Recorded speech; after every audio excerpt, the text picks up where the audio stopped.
이놈의 뱃살 맞는 옷이 없네. 애들 보랴 일하랴 살 뺄 시간이 없어. 다시 날씬해지고 싶어.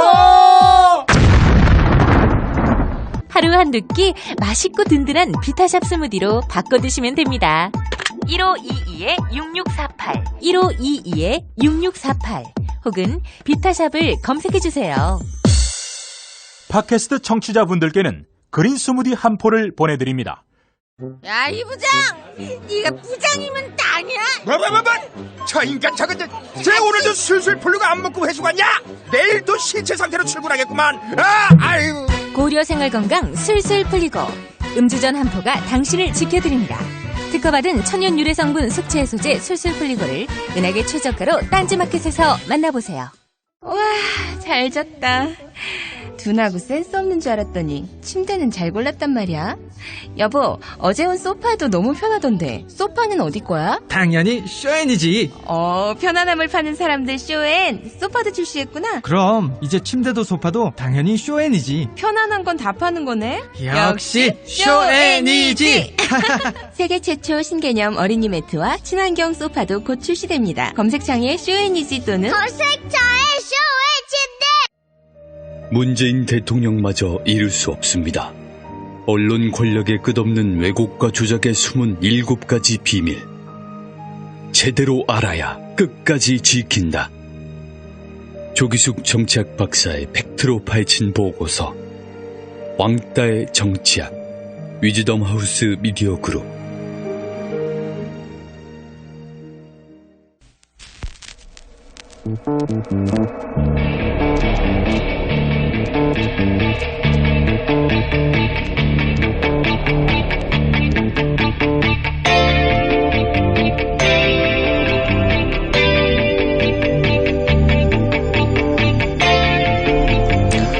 여의도는 섬이 아닙니다. 1970년 마포대교를 시작으로 서강대교, 원효대교까지 한강의 남과 북으로 이어져 소통의 중심이 된 지 오래입니다. 그래도 여의도 정치권은 국민의 소리를 듣기 어려운 모양입니다. 새 정부 공직자들에 대한 청문회가 계속되고 있는데요. 국민들이 묻고 싶은 걸 대신 묻는 건지 고개가 갸웃그려지곤 합니다. 싫더라도 문자 민심을 살펴보고 SNS에서 엿볼 수 있는 여론에도 눈을 떠주십시오. 의혹을 위한 의혹 제기가 아니라 국민을 위한 일꾼을 찾는데 집중해 주십시오. 여의도만 대한민국이 아닙니다. 언제나 밝은 곳을 향하는 양지 생각이었습니다.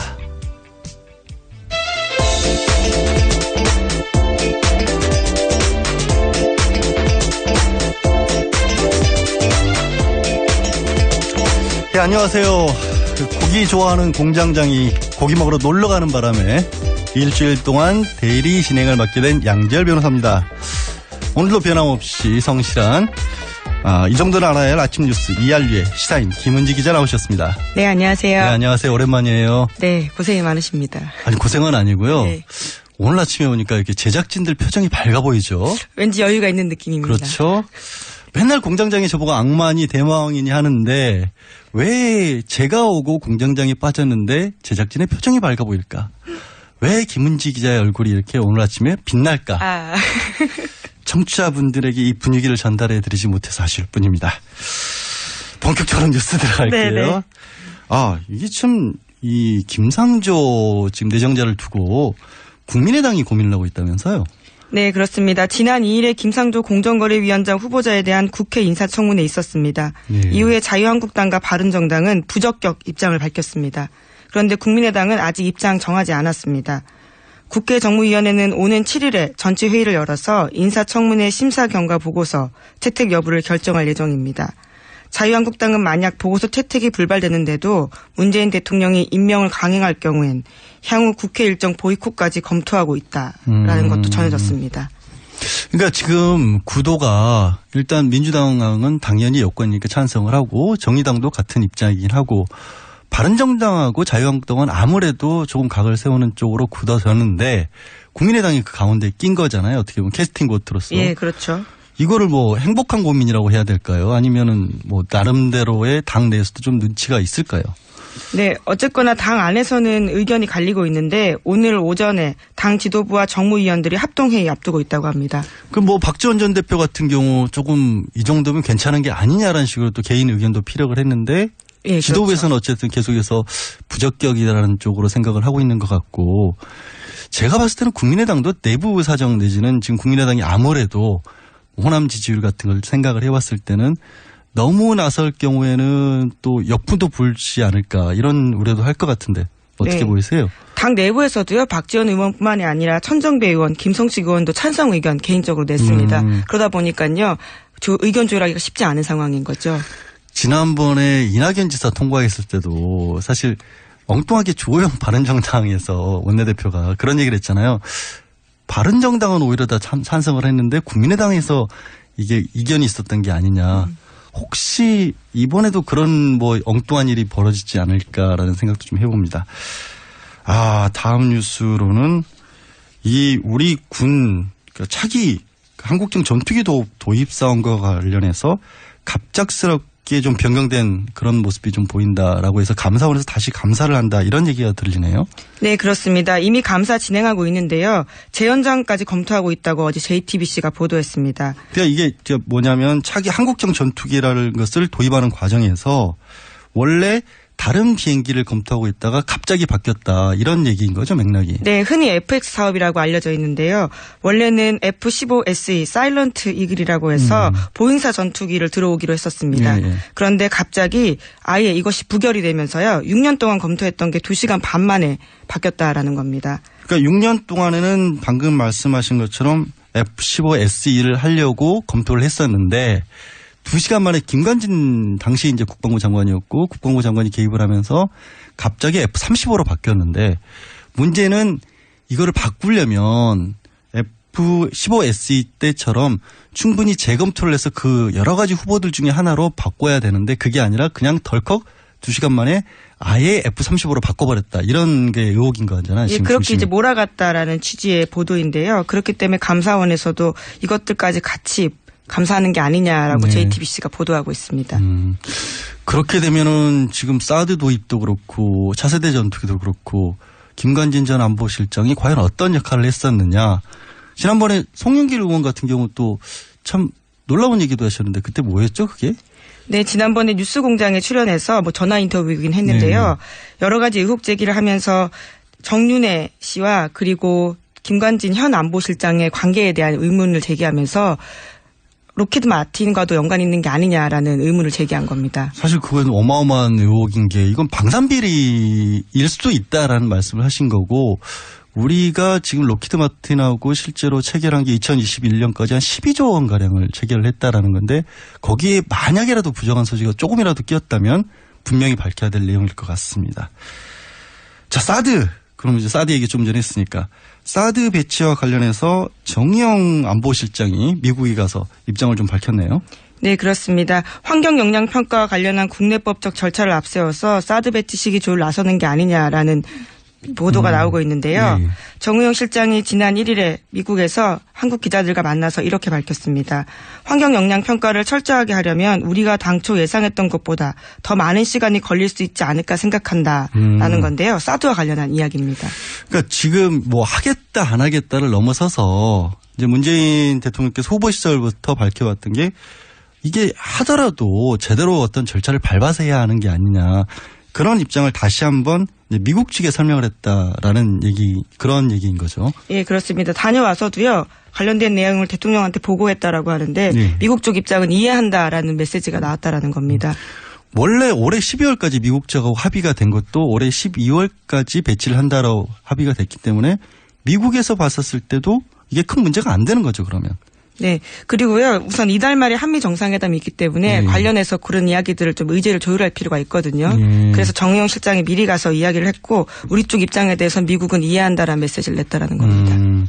이게 이제 우리한테 무기를 배치하는 것은 한미 상호 방위 조약에 의해서 배치를 하는 건데 들어오는 것은 미국이 들여오더라도 결국에는 배치할지 말지 결정권은 또 한국에 있기 때문에 당시에 합의를 했더라도 어쨌거나 뭐 처음에 합의 자체가 12월이었으니까 그 안에 우리가 다시 한번 절차를 거치는 게 조약상에도 위배되는 건 없는 걸로 저는 그렇게 알고 있습니다.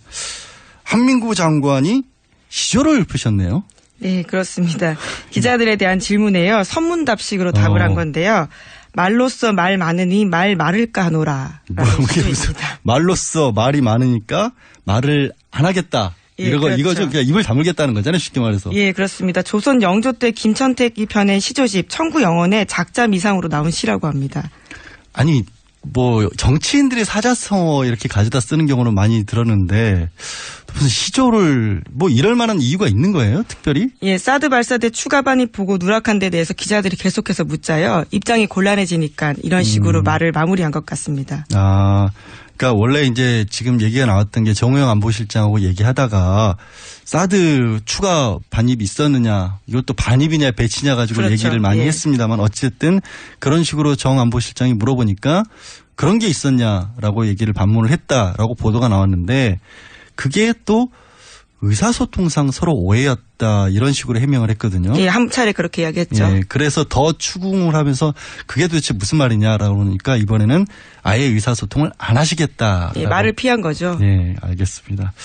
말씀을 좀 해주셔야 하는 거 아닌가 싶습니다. 지금 대통령까지 나셔서 특보가 갔다 온 상황이고 사드라고 하는 것이 얼마나 큰 국민적인 소모적인 논란을 일으켰습니까?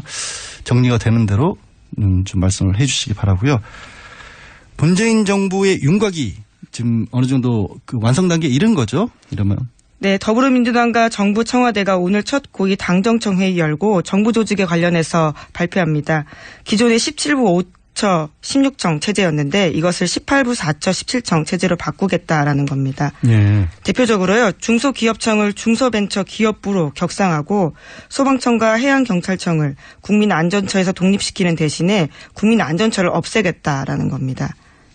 국민안전처라고 하는 게 지난번 이제 세월호와 관련해서 갑작스럽게 만들어졌고 국민안전처에서는 상황이 벌어질 때마다 통과라는 원래는 그러니까 종합적으로 총괄을 해서 여러 어떤 사건 사고에 대한 예방이라든가 아니면 뭐 재난 사고 같은 데 대처를 하는데 잘 만들려고 한 게 효율적이지 못했다라는 판단을 내리셨다라고 봐야겠네요. 그럼 이제 우리 쪽이 그 문재인 정부 쪽에서의 후속 조치라고 해야 될까요? 그 방점은 어디에 있다고 봐야 돼요? 그 안전과 관련해서는. 네, 행정자치부를 흡수시켜가지고요. 기존의 소방청과 해양경찰청 자체적인 역할을 더 키워주겠다라는 것으로 보입니다. 해양경찰청을 아예 폐지하기로 했다가 이거는 이제 다시 존폐가 아니라 조금 더 강화시키는 쪽으로 그렇죠. 오히려 나가겠다라는 게 이번 정부 입장인데 근데 이게 공약 후퇴라는 지적도 좀 있잖아요. 이렇게 된 게. 예, 산업통상자원부의 통상 기능을 외교부로 옮기겠다라는 게 원래 공약이었는데 이번 정부 조직 개편안에서는 보류가 됐습니다.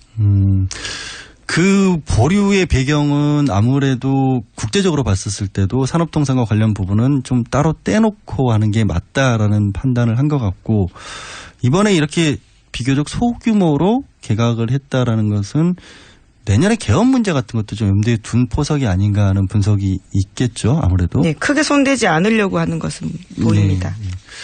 또 하나 박근혜 정부에서 했던 것 중에 지우기 작업이 들어간 게 있죠. 새마을운동. 어떻게 돼가고 있습니까? 네, 그렇습니다. 외교부와 코이카가 최근 빈곤국을 대상으로 한 정부의 ODA 분야에서 새마을운동 관련 사업을 단계적으로 폐지하겠다 이렇게 밝혔는데요. 국정기획자문위원회에다가 보고도 했다고 합니다. 박근혜 정부가 개발도상국 농촌지원 사업을 벌이면서 새마을이다 이렇게 명칭을 붙인 바가 있는데요. 이것에 대해서는 과거에도 찬성 반대 논란이 컸거든요. 그러니까 이게 지금 공적개발 원조 자체를 안 하겠다는 건 아니잖아요. 예, 그렇죠. 그러니까 우리가 공적개발 원조 같은 경우에는 우리 경제 수준에 비춰봐서 아직도 부족하다는 지적도 많이 있는데 그게 아니라 그거는 뭐 별도로 하더라도 새마을운동이라는 이름을 붙여서 자꾸 내보냈던 부분을 없애겠다. 그런 취지인 거죠. 박정희 전 대통령 업적 부각시키려고 ODA 사업 이용한 게 아니냐라는 비판들이 꽤 있었는데요. 이에 대해서 받아들인 거죠. 새 정부가요.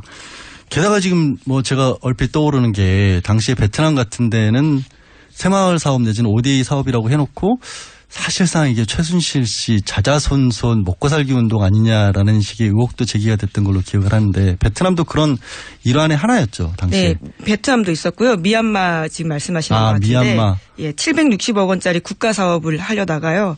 문제가 된 적이 있습니다. 그게 현지에서도 타당성이 없다라고 했는데 밀어붙였었고 그래서 혹시 미얀마 커피를 수입해 오려고 했던 게 아니냐라는 부분이 있는데 이거는 어떻게 보면 단순하게 새마을을 지울 게 아니라 혹시라도 그걸로 부정한 이익을 뭐 추구했던 것은 아닌지 하는 부분도 좀 찾아볼 필요가 있다는 생각도 듭니다.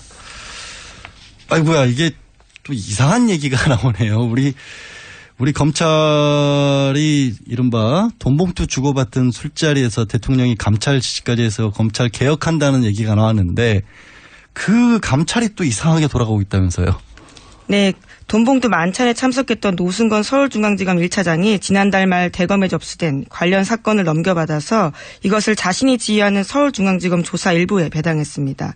그러니까 셀프 배당한 게 아니냐라는 논란이 나오고 있다고 한겨레 신문이 아침에 보도했습니다.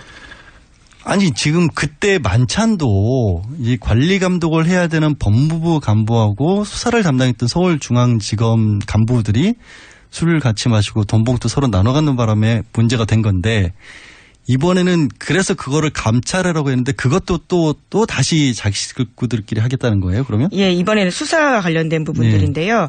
거찰이 자신에게 관련된 사람들이 있는 부서로 셀프 배당을 해서 이 수사조차도 셀프 수사되는 게 아니냐라는 걱정이 나오고 있다는 겁니다.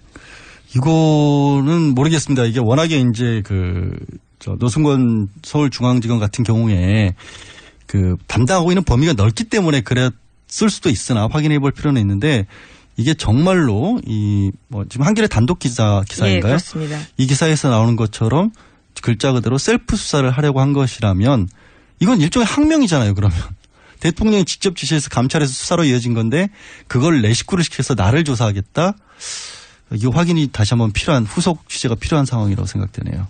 예, 물론 노승공 차장 같은 경우에는요, 고민을 했지만 공안 사건이나 특수 사건이 아니기 때문에 조사부에 배당했다라고는 하지만요, 검찰 내부에서는 그런 오해를 피하기 위해서라도 다른 데 배당했던 게 아니냐라는 지적이 나온다는 겁니다. 그러니까 원래 담당하는 부서가 내 밑에 있으니까 그냥 거기에 했다라는.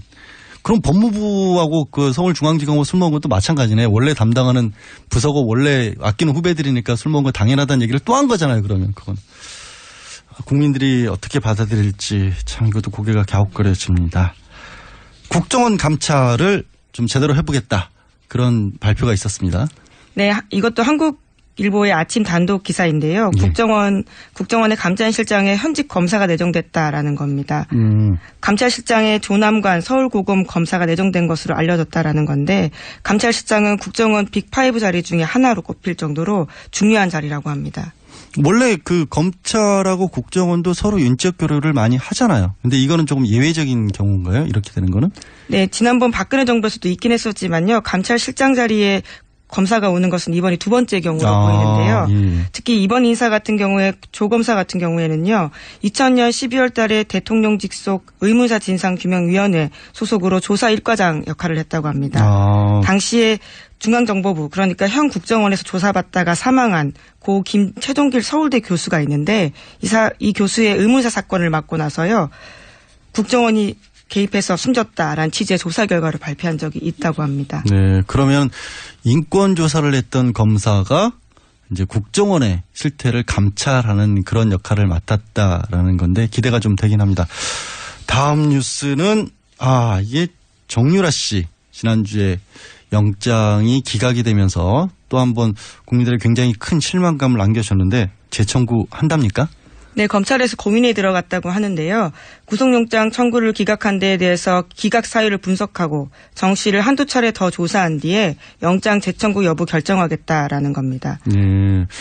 오늘 관련해서 인터뷰도 좀 예정돼 있긴 합니다만 기본적으로 업무 방해하고 당시에 위계한 공무집행 방해까지만 한 게 문제가 아니었느냐 아니면 검찰이 너무 안심하고 있었던 게 아니냐라는 그런 여러 가지 분석들이 있고요. 자세한 내용은 잠시 후에 저희가 인터뷰를 통해서 전달해 드리겠습니다.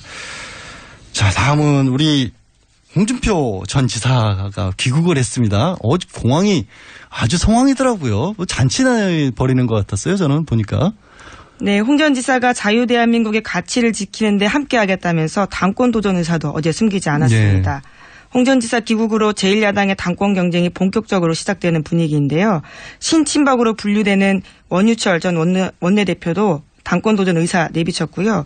또 친박 홍문종 의원도 홍 전 지사를 비판하면서 출마 의지 보이고 있습니다. 아니, 홍 전 지사 같은 경우에는 어제 한 1000명 넘게 나오고 무슨 대통령 해외 순방 마치고 돌아오신 것 같았어요. 그러니까 당내에 계파도 없으신 분 치고는 이렇게 많은 분들이 어떻게 나왔을까 싶기도 하고 밖에서 한 달 동안 SNS만 하신 줄 알았는데 국내 정치권과도 연결이 좀 돼 있었던 게 아닌가라는 생각도 드는데 당권 가능성 얼마나 있다고 보세요, 김 기자는?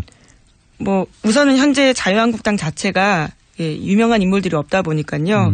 홍 전 지사가 길을 쓰고 열심히 하게 되면 가능성이 높아지지 않을까 싶습니다. 길을 굉장히 쓰고. 또 열심히 하는 캐릭터이기도 하고요. 홍 전 지사 지금 판결도 대법원 판결 아직 결정이 안 됐잖아요. 그게 혹시라도 뒤집어지게 되면은 또 뇌물죄로 처벌받을 가능성도 있기 때문에 김 기자가 얘기한 그 열심히가 어떻게 보면 진짜 열심히 하셔야 될 필요도 있는 상황이긴 합니다. 오늘 마지막 뉴스는 촛불 집회 관련된 걸 준비해 오셨네요. 네, 그렇습니다. 작년 한 해 집회 시 참가자 수가 최근 10년간의 최대 규모를 기록했는데요. 네. 또 불법 폭력 시위는 가장 적었다라고 합니다. 연일은 1,700만 명이 있었으나 폭력은 가장 적었다. 물론 촛불 시위 내내 청소도 깨끗하게 됐었고 시민 의식이나 이런 부분은 해외로도 보도가 되고 그랬던 기억이 새삼스럽긴 합니다. 아주 자랑스러운 대한민국 시위였죠. 오늘 말씀은 여기까지 듣겠습니다. 고맙습니다. 감사합니다. 지금까지 이 정도는 알아야 할 아침 뉴스 이알류의 시사인 김은지 기자였습니다. 아무도 묻지도 따지지도 않고 가입하셨다고요? 보험은 너무 어려워요. 걱정 마십시오. 마이보험 체크가 도와드립니다. 1800-7917 마이보험 체크로 지금 전화주세요. 1800-7917 이미 가입한 보험이나 신규 보험도 가장 좋은 조건을 체크해서 찾아드립니다. 인터넷 한글 주소 마이보험.com 또는 카카오톡에서 아이디 검색 마이보험을 친구 추가하여 상담하실 수 있습니다. 모닝똥? 제겐 사치였죠. 내가 토끼인지 토끼똥이 나인지 내가 변을 본 것인지 변을 당한 것인지 나는 바나나이고 싶다. 간혹 구렁이이고도 싶다. 아, 큰일 났네. 이거 이러면 다 죽어. 미궁 장사랑!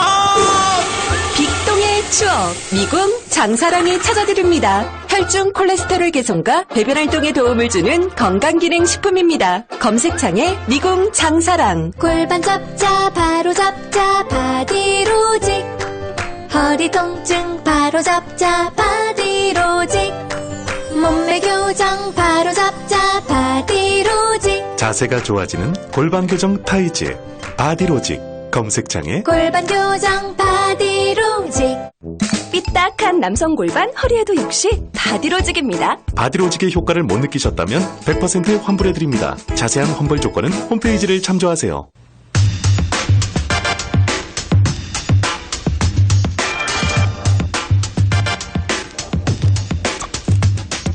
네, 김상조 공정거래위원장 후보자에 대한 인사청문 보고서 채택을 두고 여야의 생각이 많이 다릅니다. 또 이번 주 강경화 외교부 장관 후보자, 김희수 헌법재판소장 후보자의 인사청문회를 앞두고 있는데요. 여야의 커다란 입장 차이, 원내 현안에 대해서 의견 직접 들어보기로 하죠. 먼저 여당 연결합니다. 더불어민주당 강훈식 원내대변인 나와 계세요. 네, 안녕하십니까. 강훈식입니다. 예, 안녕하세요. 네. 예. 김상조 공정거래위원장 후보자에 대해서 물론 여당에서는 적격 판단을 하셨던 걸로 알고 있는데 이게 네. 여러 의혹들이 좀 제기가 되는데 의혹들은 다 해소됐다고 보시는 겁니까?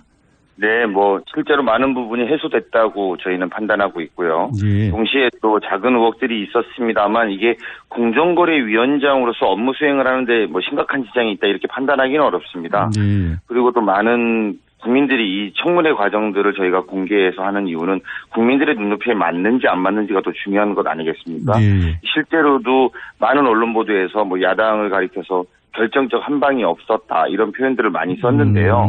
그것은 바꿔 말하면 공정거래위원장이 국민의 눈높이에 굉장히 맞는 그래도 후보자가 된 것 아니냐라는 반증이라고 생각이 들고요. 그래서 또 이후에 또 청문회를 통해서 해명된 의혹에 대해서 인정하는 자세를 좀 가졌기 때문에 그런 미비한 부분은 합리적인 소명을 좀 하면 될 것이다. 이런 정도 수준이지 이것이 공정거래위원장의 자격이 없다. 이렇게 보기까지는 무리라고 생각합니다. 저도 어떤 명백한 불법이나 이런 부분들은 사실 별로 안 보였는데 굳이 꼽자면은 나온계약서 작성 같은 것이 당시 관행이라고 할지라도 어쨌든 공정거래위원장 후보니까 그래도 안 했어야 되는 거 아니냐라는 식으로까지 또 얘기를 하시는 분들도 있더라고요. 이런 어떤 야당이 있죠. 그러니까 이른바 어쨌든 5대 인사 원칙에는 위배되는 게 아니냐. 이런 야당 입장에 대해서는 어떻게 생각하세요? 네, 뭐 사실은 문재인 대통령도 밝혔습니다만 5대 인사 원칙은 인사 원칙입니다. 이전에 정부에서 매번 문제가 됐던 5가지만큼은 좀 문재인 정부에 대해서 피하겠다는 원칙을 세우신 거고요. 여기에 따라서 사실은 이게 구체적 기준이 되느냐는 문제는 약간 별도라고 봅니다. 바꿔 말하면 세부적인 기준, 구체적인 검증 기준들은 아직 논의 자리를 저희 여당에선 제안을 했고 야당에서는 수락은 했습니다만 아직 못 만들고 있고요. 앞으로는 어떤 자리나 사실은 뭐 사회적인 책임감이나 높은 도덕성을 요구함에도 불구하고 구체적으로 세부 기준을 좀 만들어 나갈 필요 있고 말씀하신 것처럼 김상조 위원장의 다운 계약서 같은 건 아쉬운 부분이 분명히 남죠. 당시 사회적 관행이라 할지라도 분명히 아쉬운 부분이 남고 또 본인 또한 그런 부분에 대해서 담백하게 사과하고 있으니까 이런 부분 또 우리가 참 감안해야 될 거라고 생각이 들고요. 다만 저는 모두 잠깐 말씀드린 것처럼 궁극적으로는 새로운 기준들을 만들어 나가는데 빨리 여야가 합의해야 될 거라고 생각합니다. 그러니까 이른바 대통령께서 직접 설명을 한 것처럼 5대 인사 원칙이라는 게 원칙이지 그게 위반되는지를 알려면 정확한 어떤 기준 같은 것들이 있어야 된다라는 그런 말씀을 해주셨는데 초반에 국민들 입장에서 봤었을 때는 청문회 과정에서 해명이 됐을 것이다. 그렇게 파악하고 있다라고 하는데 그건 어떻게 하세요? 국민들이 어떻게 여론이 어떤지 이런 건 어떻게 파악을 하고 계세요? 특별히 조사 같은 걸 한다거나 하셨나요? 아니요. 조사보다도 일단 기본적으로 대통령에 대한 국정 지지율 그리고 두 번째는 많은 언론 보도에서 아까 말씀드린 것처럼 한 방이 없었다라는 건 바꿔 말하면 크게 이 김상조 공정거래위원장 후보자가 크게 결격 사유가 없어 보인다는 이야기 아니겠습니까? 그런 것들을 다 종합해 보면 대통령의 지지율이라는 그런 사항들을 종합해 보면 김상조 공정거래위원장이 본인들의 업무 수행을 하는 크게 지장은 없다 이런 말씀입니다. 여권 입장에서는 한 번쯤 그런 부분을 조금 더 구체적으로 혹시라도 지지의 근거 같은 것도 한번 알아봐 주시면 좋을 것 같다는 생각도 잠깐 듭니다만 어쨌든 야3당은 반대 입장이잖아요. 계속해서. 게다가 이제 자유한국당은 아예 김성자 후보자 임명 강행할 경우에는 국회까지 보이콧하겠다. 이런 입장인데 어떻게 보세요, 이거는? 저희가 자유한국당이나 야3당 보고서 채택과 관련돼서 입장이 좀 미묘하게 차이가 좀 있는데요. 기본적으로 자유한국당에는 오히려 그런 말씀을 드리고 싶어요. 저희가 2012년에 인사청문회 제도가 이 공정거래위원장 관련해서는 도입이 됐습니다. 그 뒤로 3분 정도가 추천이 되는데요. 그중에 이제 한만수 내정자만 사퇴를 했습니다. 12일 만에. 근데 그 경우는 해외에 수십억 원 정도의 비자금 계좌 개설하고 수억 원의 세금을 탈루한 의혹에다가 또 김현장이 근무를 하셨는데 대기업을 위해서 변호했던 또 과거의 경력들이 드러난 상태였습니다. 공정거래위원장과 너무 안 맞다라는 그런 상황이었죠. 그렇죠. 그때 2013년 3월 달에 사퇴했었는데요. 그 나머지는 이제 노대래 위원장님이나 정재찬 위원장님인데 물론 각각의 약간의 어떤 아쉬운 점이나 재산 등록 누락의 의혹이라든지 약간 부분이 있었습니다만 지금의 제가 볼 때는 김상조 공정거래위원장과 비슷한 경우였다고 봅니다. 그래서 그 과거의 기준에 맞추어서 야당도 좀 지적할 건 지적하고 어떤 정치적 공세를 좀 해야 되는데 물론 저희는 김상조 후보자가 훨씬 더 높은 수준에 있다고 봅니다만 본인들이 과거에 임명했던 분들도 한번 되돌아서 점검하고 본인들의 이야기를 하는 것이 좀 합리적인 거 아닌가 생각이 듭니다. 지금 야당은 반대로 얘기하잖아요. 지금 야당이 여권이었을 때는 야당에서 그렇게 강하게 공격을 해놓고 왜 또 입장 바뀌니까 또 기준을 아주 낮췄냐 이런 식으로 얘기를 하면서 문제는 이제 자꾸 이렇게 나오다 보면 문재인 정부가 어쨌든 처음부터 여소야대 전국을 뚫어야 되고 협치를 강조를 해오셨는데 이게 인사 강행을 할 경우에는 결국에는 협치를 깨는 거 아니냐 이런 식으로 야당에서 나오고 있거든요. 이건 어떻게 또 해결해 나가실 생각인지. 인사 문제에 대해서 모두가 만족하는 인사라는 게 굉장히 쉽지 않은 거라는 거 우리 누구나 다 알고 있는데요. 그래서 이걸 그냥 인사가 내 마음에 좀 또는 우리 당의 마음에 좀 들지 않는다고 해서 협치를 깨는 거라는 주장은 좀 합리적이지 않다고 보고 뭐 말씀드린 것처럼 결국은 국민의 눈높이 또 외부적인 어떤 객관적인 근거들이 더 중요한 포인트라고 봅니다. 근데 그런 거 없이 지금은 오히려 모든 인사 우리가 후보자에 대해서 거의 자유한국당의 경우는 다 부적격하다고 이미 말하고 있거든요. 그리고 사실은 김상조 후보만 해도 처음에 임명되자마자 많은 문제가 있다라고 했습니다만 결국은 청문회를 하고 나서 대부분의 많은 것들이 해소됐다고 할 정도니까요. 그래서 그런데 사실 국회 내의 분위기에서는 어차피 이번 청문회를 하든 하지 않든 일부 야당은 굉장히 강하게 반대할 거라는 예측을 했었습니다. 무슨 말이냐면 청문회 결과에 그 후보자에 대한 후보자의 입장 또는 후보자의 소명들을 좀 들으려고 하는 분위기는 아니라는 것이죠. 그런 면은 바꿔 말하면 이미 일부 야당은 협치할 준비는 안 돼 있는 것 아니냐라는 조심스러운 말씀을 좀 드리고 싶고요. 청문회는 명목일 뿐이지 이미 어떻게 보면 반대 입장을 세워놓은 상태에서 이른바 반대를 위한 반대를 하는 것처럼 보인다라는 말씀을 하신 건데. 네, 뭐 그런 부분에 아쉬움이 있습니다. 예. 근데 그 말씀하신 것처럼 김상조 후보자 같은 경우에는 청문회 과정에서 본인이 워낙 해명도 잘 하셨고 또 정말 결정적인 한 방이 없어 보이기도 하는데 지금 현재 강경화 외교부 장관 후보자에 대해서는 또 조금 많은 어떤 의혹들이 좀 불거지고 있어요. 뭐 위장 전입은 애초에 청와대에서도 인정을 하고 발표를 했던 거긴 하지만 장려 문제, 그 장려나 강 후보자 본인도 외국에 있으면서 국내 건강보험 혜택을 받았다. 또 뭐 증여세라든가 이런 것에 있어서 탈루가 있었다. 이런 의혹들이 좀 있는데 어떻게 지금 뭐 준비를 하고 계실까요? 이게 참 이번에 저희가 정말 오랜만에 여당이 되어서. 예, 오랜만이긴 하시죠. 네, 오랜만에 여당이 되어서 인사청문회 후보자들을 이렇게 마주할 때마다 약간 드는 느낌은 어떤 느낌이냐면요.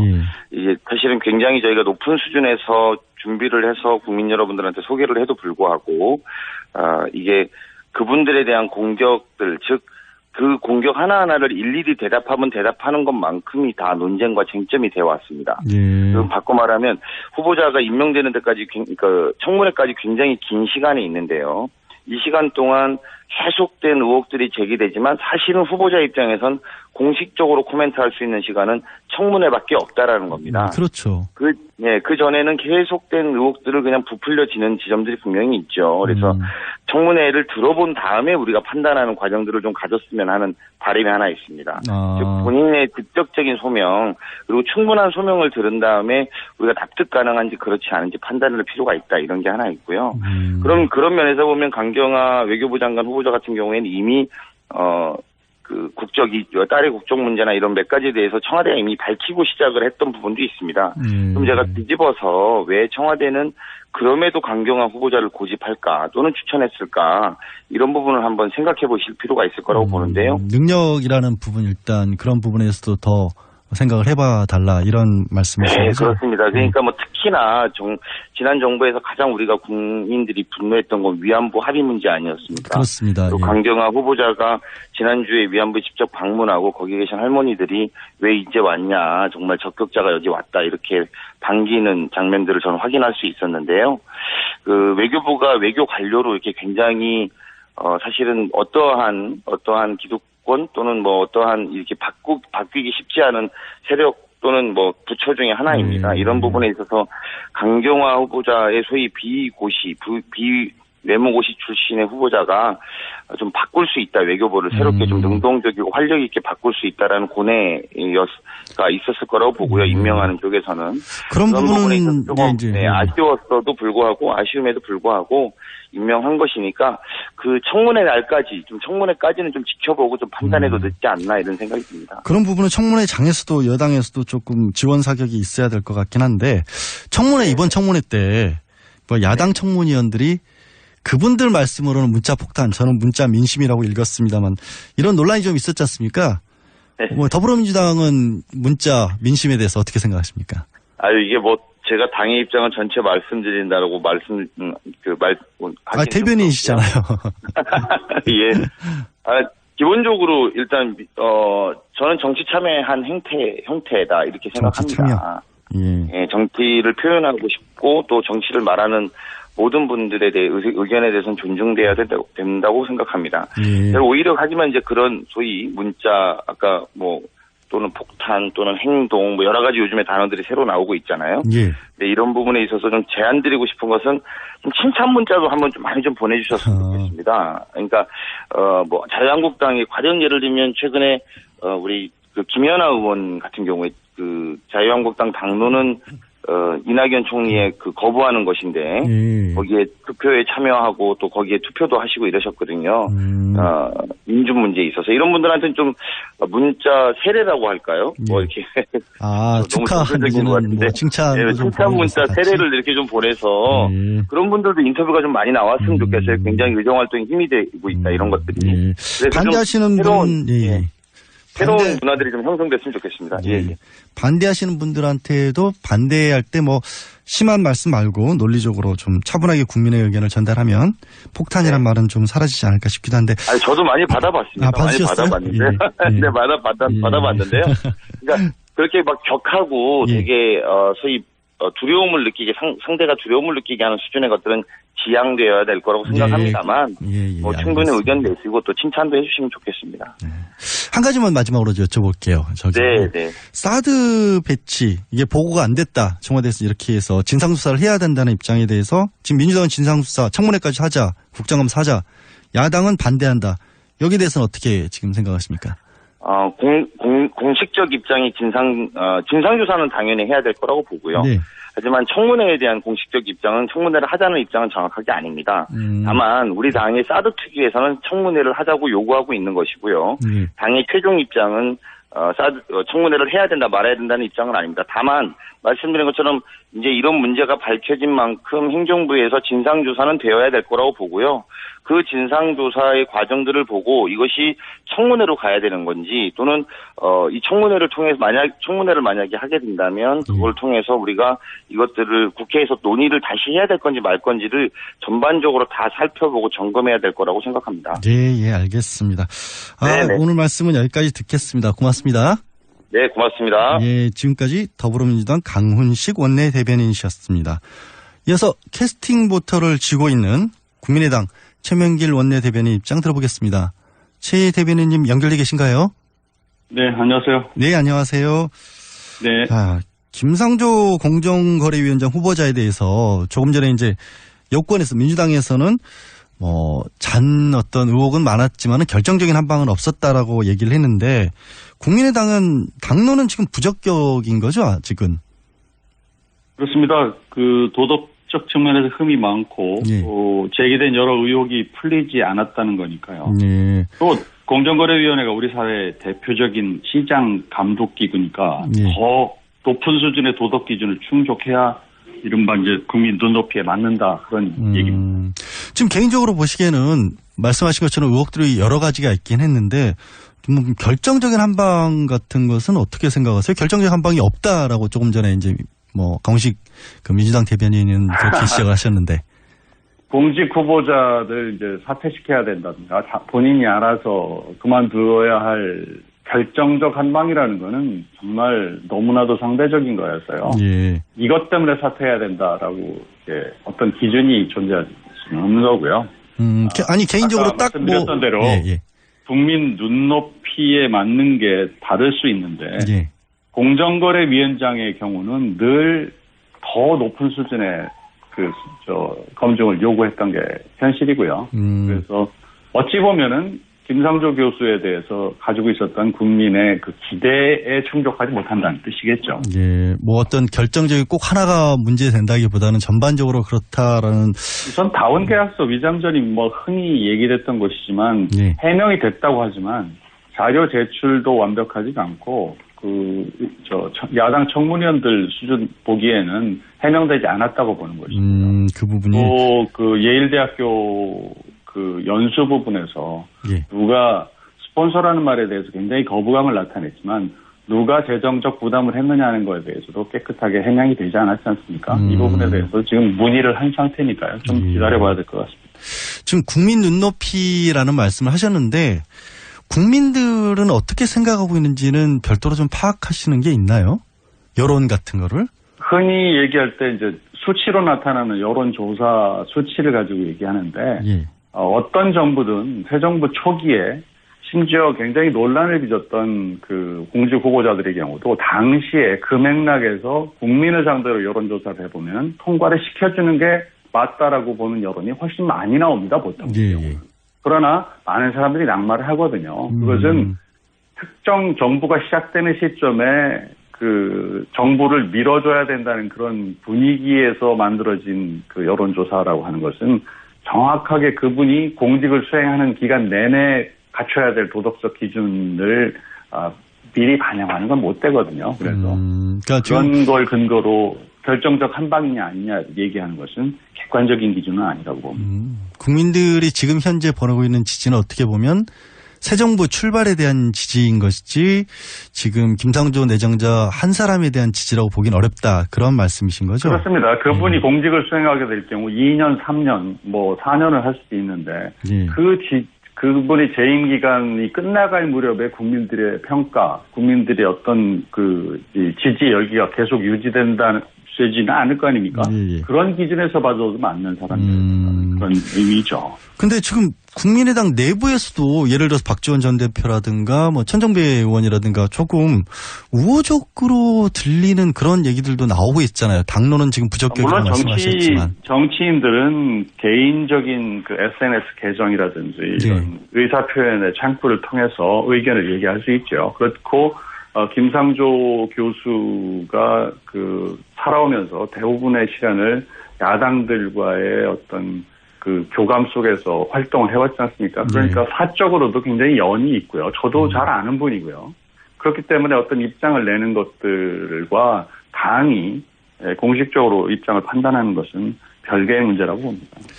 계속해서 그러면 조금 다른 의견들은 나올 수 있을 것 같은데 이번 주에는 지금 강경화 외교부 장관도 있고 뭐 김희수 헌법재판소장 후보도 있고 우선 그 강경화 후보자 같은 경우에는 국민의당 현재로서는 역시 부적격이다라는 입장이시죠? 그렇습니다. 이미 그 뭐 여러 채널로 그 당대표, 원내대표, 뭐 대변인들을 통해서 입장을 표명을 해놓고 있기 때문에요. 국민의당도 같은 입장을 표명하고 있고 바른정당이나 자유한국당도 같은 입장입니다. 근데 지금 청문회에서 얘기도 들어보기 전에 벌써 그렇게 부적격 판정을 할 정도라고 지금 생각하시는 거예요? 아니 그렇게 입장을 밝혀놨는데 그냥 일시적이고 감정적인 어떤 판단에 따라서 그렇게 할 리는 없지 않습니까? 예. 뭐 그럼 청문회 아예 하기도 전에 뭐 사진 사퇴라도 해야 할까 뭐 이런 정도라고 생각을 하실까요? 어떨까요? 지금은? 그런 입장을 밝혀놓은 거죠. 예, 알겠습니다.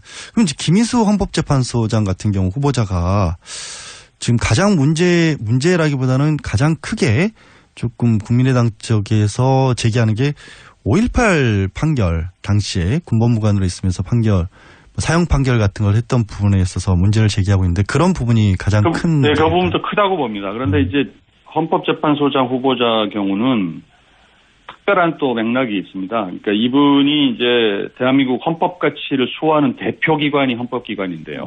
헌법재판소인데 거기 최고 책임자로서 균형감을 갖춘 인물이냐 하는 논란이 있을 수가 있어요.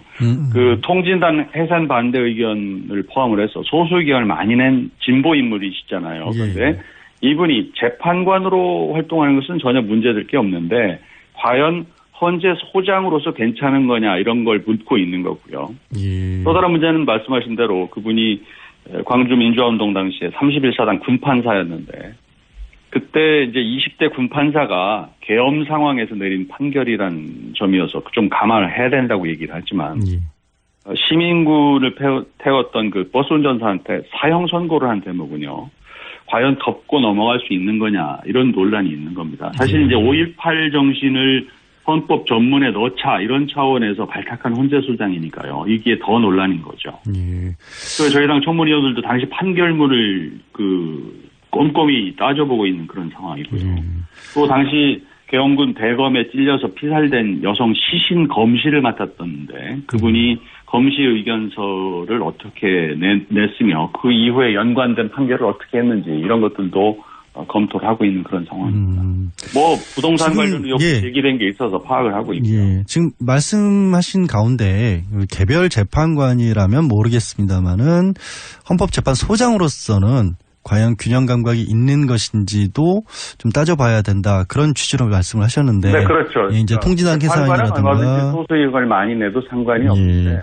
그런데 소장의 경우는 조금 균형감도 요구되는 게 아니냐 이런 얘기가 있다는 거죠. 예, 제가 그거를 여쭤보니까 하필 이제 균형이라는 얘기를 하셔서 국민의당 같은 경우가 이제 보면은 뭐 태생적으로 더불어민주당과의 관계도 있는 것이고 현재 어쨌든 의원 상당수 분들이 호남이 또 그 호남 출신이시고 그런 부분들도 있는데 지금 공교롭게도 막상 국민의당이 원내에서 차지하고 있는 위치를 보면 여당과 가깝고는 하지만 반대쪽인 바른정당이나 자유한국당이 있고 또 민주당과 정의당이 있는 중간에서 일종의 캐스팅 보트를 쥐었다고 할까요? 뭐 인사청문회뿐만 아니라 앞으로도 그럴 것 같고 그런 균형을 잡는 역할을 또 묘하게 잡으셨어요. 되셨어요. 네네. 위치가.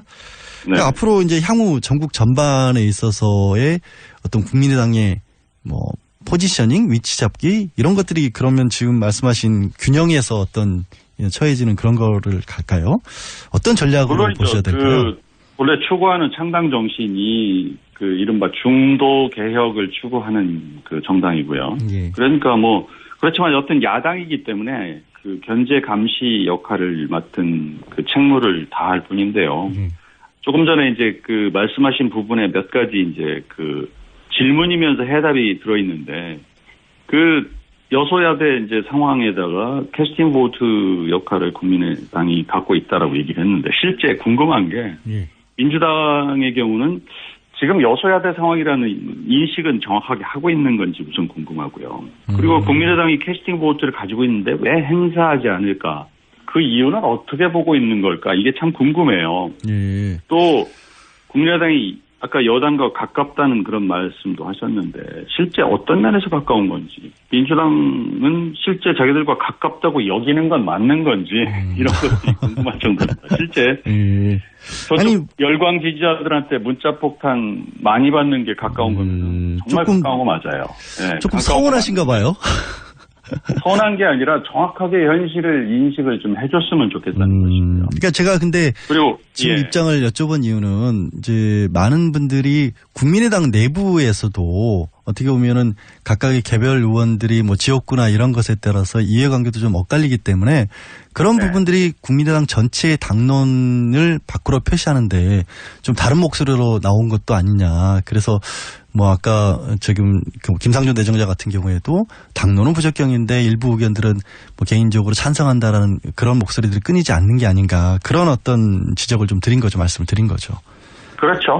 뭐 그런 부분이 없다고 할 수는 없습니다. 그러니까 이게 창당은 기본적으로 중도 개혁 노선을 그리고 중도 노선을 그 지향하고 창당을 했지만 총선의 결과로 나타난 것은 호남 쪽의 지지를 많이 받았고 또 호남 출신의 그 지역구 의원이 많은 건 사실이어서 혹시 그래서 호남을 기반으로 한 정당이 아니냐. 그렇게 결과된 건 맞는데요.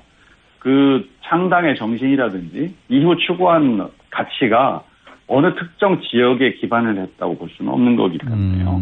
그리고 저 사사로운 연이 있어서 그런 부분에서 좀 이렇게 해줬으면 좋겠다는 개인 차원의 정치인들의 의사 표현이 있다고 해서 그것이 당의 입장으로 이렇게 바로 투영된다 이렇게 볼 수는 없습니다. 결국 이제 당이 추구하는 바와 당의 현실적인 문제의 괴리 내지는 거리를 어떻게 극복할 것이냐의 문제가 남은 것 같아요. 괴리라고까지는 없지만 늘 그런 그 부분의 조화를 요구하는 그런 알겠습니다. 문제들은 남아있죠, 정당에는.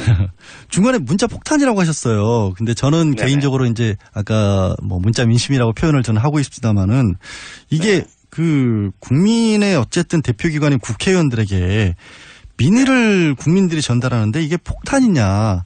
과연 이런 어떤 지적들도 좀 말씀도 많으시거든요. 그 폭탄은 정말 받아본 분들은 느낄 텐데요. 정말 정신적으로 정말 피폐하게 만드는 내용입니다. 읽지 않으려고 해도 읽다가 보면은 정말 분노하지 않을 수 없게 되고요. 심지어 몇십 년 동안 동지로 지내왔던 안희정 충남지사가 정말 질리게 한다는 말을 했잖아요. 네. 수십 년 동지한테도 그런 말 들을 정도로 하는 분들이니까요. 적이라고 생각하는 사람들한테는 어떻게 행동할지 짐작이 가지 않습니까? 그걸 민의라고 표현을 한다면요. 또 어떤 사람은 문자 행동이라고도 얘기를 하던데, 그렇게 사랑스러운 문자 행동으로 이해하고 민의의 표현이다 이렇게 환영해 주시는 분들한테, 그분들한테 하는 게 맞는 겁니다. 또 예. 그게 그렇게 민의의 표현이라고 주장하는 분이나 그런 정도 죄송합니다. 시간이 없어서 좀 야당 지지자들한테 소개를 해주고 싶을 정도. 말씀 여기까지 듣겠습니다. 죄송합니다. 네.